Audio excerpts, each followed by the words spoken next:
Well, it's now being reported China has told its airlines to stop ordering US-made Boeing jets. Comes as this trade war between the two superpowers keeps on rolling. Elizabeth Economy is the senior advisor, or was, on China in the US State Department under Joe Biden's presidency. Hello to you, Elizabeth. Hello, it's good to be with you. Thank you for coming and talking to us, Elizabeth. What are your thoughts right now on the way that the Trump administration is handling this policy with China, including the changes of mind, the changes of course by the president? Yeah, I think the president's administration is divided on how to approach China, and I think that's reflected in the array of the ratcheting up that we've seen and the confusion around taking things off the tariff list, saying, oh, I'm going to put them back on in another 2 days, saying that the tariffs were initially about the fentanyl trade. I think it's been all over the map. And I think that the real issue here is what is the objective in terms of our trade with China. I think the president came in, said he wanted to do a big deal with China. That was, sort of what was anticipated. He began with tariffs, I think, in large part to gain some what he thought would be leverage. But China didn't play ball the way that he thought that China would, and they reciprocated with their own tariffs, and now we're back in this tit for tat tariff war. I think the challenge is that there are some in the administration that really do want to see a deal with China, and I think it's reasonable that we talk to China about the sort of unfair trading practices that they have, the uneven playing field that they create for multinationals. But at the same time, I think there are other people in the administration that would be happy if the U.S. and Chinese economies decouple. And I think there's a third group that's interested really just in isolating China. And I think you see the difference in the way the U.S. has dealt with China as opposed to all the other countries that put the tariffs on. So, Elizabeth, what is your best guess, your best calculation of what is in the president's mind? Do you think he maybe just misread the willingness of China to trade blows on tariff without backing down?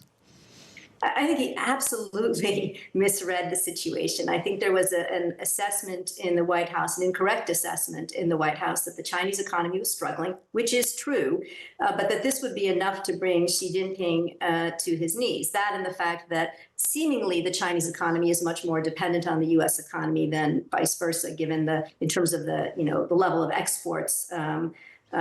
China exports much more to the U.S. than the U.S. exports to China. But what the administration didn't really consider was that we have a greater sole dependence on China for what it exports to us than China does for U.S. exports, meaning that China can find many other sources of supply for its U.S. for what it imports from the U.S. We have a hard time for about a third of the products that we import from China finding additional suppliers. So it was a big mistake. It was a big gamble, and now we're paying the price. I wonder if the clearest sign of a miscalculation is the fact that China is now wholesaling the supply of those rare earth minerals, which are so vital to high-tech products, including in defense.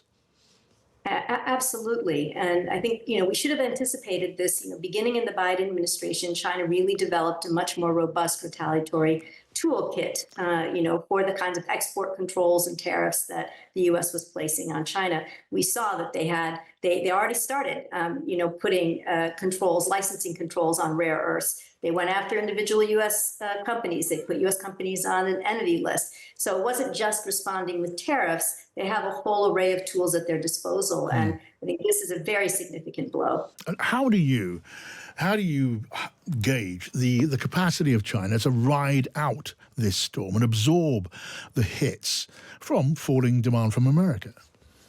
It's painful for sure, and certainly companies that operate with low margins in apparel and toys and consumer electronics, all of them will be feeling the pain. There is no market like the U.S. market for these kinds of goods.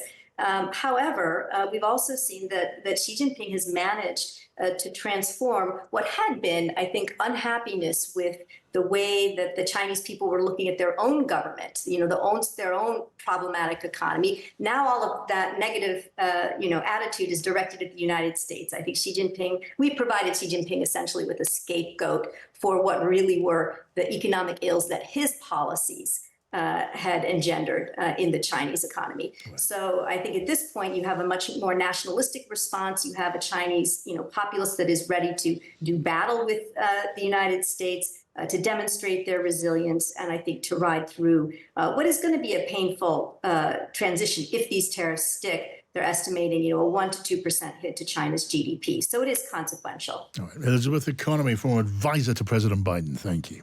So I'll go ahead. The first part, the tariffs are necessary because we've been treated very unfairly by many, many countries, including our friends, friend and foe. But we've been treated very unfairly in trade at levels that nobody's really ever seen before, and especially under the Biden administration, they really took advantage of the United States. I put massive tariffs on China during my 4 years. We had the best economy in the history of our country. Probably the best economy, maybe the best economy in the history of the world. And I used tariffs to even things up. And in particular with China, we took in hundreds of billions of dollars and we had no inflation. And it's a myth. It's a myth that's put out there by foreign countries that really don't like paying tariffs, and especially to even up. So we've been treated badly by a lot. We're using tariffs. And I find, and you just have to look at the numbers, but I find that it's not about inflation, it's about fairness, and the inflation for us has not existed, and I don't think it's going to exist. We're going to bring our car industry back, we're going to bring our chips back, we're going to bring so many things back to our country, including pharmaceuticals and drugs, and the thing that's going to get us there is tariffs. And I say often, it's my favorite word in the dictionary, but I always preface that by saying now, because I got into a lot of trouble with the fake news where they say that's not good, so I say God, love, family, wife, they're all my favorite words, but tariff is about number 4 or 5 on the list. But I will tell you, it's going to make our country rich, and it's going to stop us from being a laughing stock all over the world, because we have been taken advantage of like no country has ever been taken advantage of. Thank you very much. And